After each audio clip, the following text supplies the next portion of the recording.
Ben, pour moi, je dis j'ai perdu, mais ça, je m'en étais chez nous, là. Ouais. Mais moi, c'est pas vraiment comme une perte pour moi, C'était pas un échec. Non, non, c'était comme une victoire pour moi même. J'en ai appris beaucoup, j'ai eu chance de travailler avec des bons artistes, puis candidats, moi j'ai du stir avec eux autres aussi, puis ça fait j'ai eu chance à me faire des contacts par là. Puis vraiment de connaître le métier, puis heureusement, ils se sont aperçus que j'étais vraiment sérieux puis que c'est ça que je voulais faire. Ça fait comme j'ai eu pas mal de bons conseils, pareil. J'ai vraiment aimé ça. Malgré que ça n'a pas duré longtemps, j'ai juste fait la moitié de la compétition. J'ai tellement eu de fun.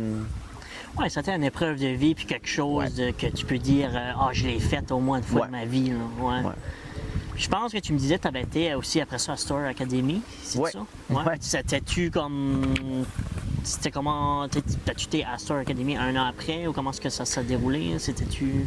Ouais, la voix, c'était en 2023, Star Academy 2025, donc ça, 2 ans après. Moi, je voulais aller, je m'avais essayé, puis je me disais, ben regarde, peut-être bien que j'aurai plus de chance là. Puis la vie, des fois, c'est comique, la manière ça marche, ça. T'es comme, tu penses que tu aurais une meilleure chance à quelque part, mais finalement, tu sais, j'ai fait partie du premier variété, mais je m'ai fait 2 fois plus de contacts là, puis j'en ai appris beaucoup plus qu'à la voix, parce que là, tu sais, t'es comme une semaine avec les candidats, avec les coachs, ça fait, tu veux pas quand même que t'es backstage avant le show, t'en apprends pareil, là. Puis moi, j'étais là comme une éponge, puis je le suis encore, là. Si je peux poser le plus de questions possible, ben, je vais le faire, là. Puis heureusement, Véronique Diquet, ben, elle a eu chance à me guider, comment préparer ma voix, comment faire des exercices vocaux. Moi, je faisais pas ça, là. Moi, c'est OK, je chante. Bon, on embarque sur stage. C'est ça que c'était, là. Puis des fois, je fais encore ça, mais faut pas faire ça. J'ai eu du fun, puis j'ai eu une bonne expérience, là aussi. J'étais trop, tu sais, le monde était pas content, là, la grosse histoire de vote. Mais j'étais tellement heureux d'être là, j'avais pas le temps d'être triste, tu sais, là.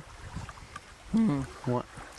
Puis ça a-tu été 2 ans plus tard, tu sais, quand tu t'as présenté là, t'étais. C'est sûr que le stress était là, mais le fait que tu as déjà passé comme ça à la voix, ça a été un petit peu plus facile de ce côté-là? Oui, un peu. J'ai trouvé ça moins difficile parce que c'était familier pour moi. C'était le même stage, la même band.